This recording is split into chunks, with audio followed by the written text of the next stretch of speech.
The second thing that a lot of pros don't worry about is they don't fish history. Now, some pros get into the information trap where they get a lot of information from locals, and sometimes that's helpful, sometimes it's not. And some of the pros, like a Scott Martin, he's awesome at getting as much information as possible, and he's open about it. He gets as much information as he possibly can, goes out with locals the weeks before the tournament while it's still it's not in the off limits period. He's doing it legally by the rules, but then he's not just taking the information and going to the lake and fishing. He's using it as information to then build a strategy off of, and he's not just going to go straight to the waypoints that the locals might give him. He's going to adjust his strategy based on the conditions, and that's why he's very consistent and does well in a lot of tournaments.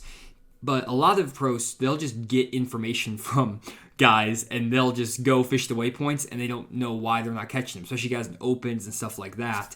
And they don't think about fishing the conditions and adapting and changing with how the fish are moving. Because most of the time you'll find on a lake, every week or two, the fish are going to be changing. You might find that the first week of, January, these fish might be on this main lake point really well. But then in the second week of February, they might be way back here in the back of this creek on these boat docks. And in between, they've been transitioning in that month down this bank. And if you caught some fish really well here in January, most likely these fish are not going to be here anymore if you come back in February or March. They're going to have made a move somewhere else. So you can't just rely on past information of how people were catching them, or even past information about how you were catching them. Instead, you have to fish the moment and fish the conditions. That's really the number one key, and that's why I named the channel Fish the Moment, is because you have to be able to do that to be a successful angler.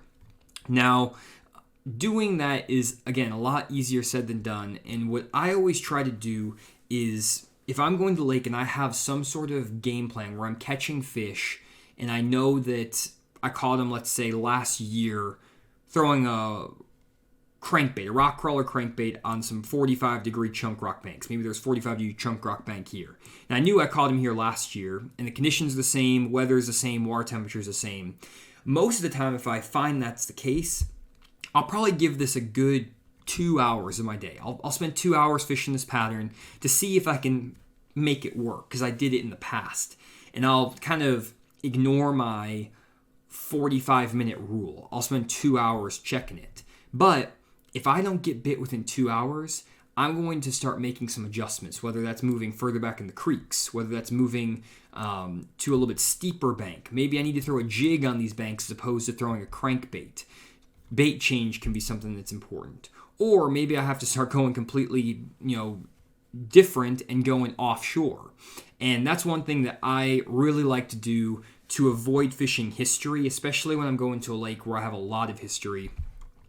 If I go to an area and I feel like I should be getting bit and I'm not, the best thing you can possibly do is run out of the area where you've caught fish in the past and go to an area where you've never caught fish before. So for example, I've hardly ever fished this creek on Grand Lake right here. I've fished this creek one time before in the fall, but I hardly ever fished this creek. So I fish around Snake Island all the time, and if I came here in November and I wasn't getting bit in all the different ways that I thought I should catch him, what's going to happen is that you're going to be so keyed in on how you caught them in the past that you're going to be running history. And most likely, if you're not getting bit after 2 hours, it means that the stuff that you had history on is not producing, and you now are getting situational blindness. You literally have blinders on, and you're only looking for areas that match what you did last year in November or last week or even the day before. And so what is really helpful to do is remove yourself from this area where you have that comfort, where you have that familiarity, and just run to a brand new creek. Run to an area you've never been to before, and then start fishing what looks the best and the most obvious to you, whether that is a nice rocky bank, whether that's some boat docks, and you're going to kind of restart the process of, okay, I need to spend 30 minutes fishing boat docks in the backs of pockets, 30 minutes fishing chunk rock banks, 30 minutes fishing bluffs, 30 minutes in the back of the creek fishing channel swing banks, whatever it is.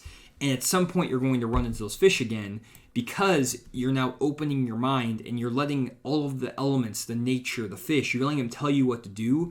And you're not just sticking to one pattern all day long because you caught them a year ago on a bait because of maybe some random condition or something like that. So that is the number 2 reason why pros are a lot better than the regular average angler. They're able to detach history and detach past information and focus on what's happening on that day. At least the really, really good pros. Some pros are not as good at that as others, and it's harder when you have more experience on the lake. And that's why you see a lot of guys who have fished the lake for years and years and years.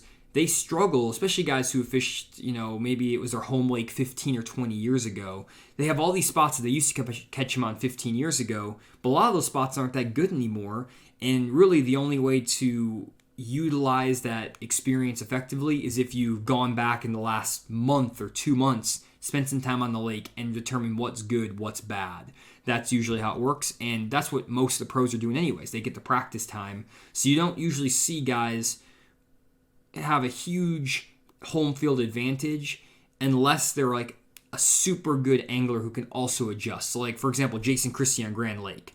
Jason Christie knows everything there is about Grand Lake, but he's also one of the best anglers in the world at adjusting. So even though he knows all these spots, he also knows which spots to pick based on the conditions, and he's not just going to go fish this pocket because we got him here 1 November. He's going to run this pocket because the water temperature is 45 degrees, the shad are back in there, it's this time of year, whatever it is, that's how he's going to determine that strategy. So that is, again, a really, really big key.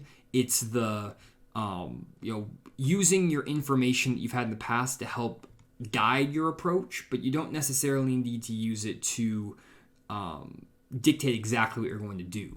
Now, one thing that is helpful about having history is that you kind of have an idea of what types of cover the fish like, what depths of water the fish tend to be in around certain times of the year. So having history on the lake is not a bad thing as long as you're not literally just running exact banks that you've caught them in the past. That is not normally a recipe for success.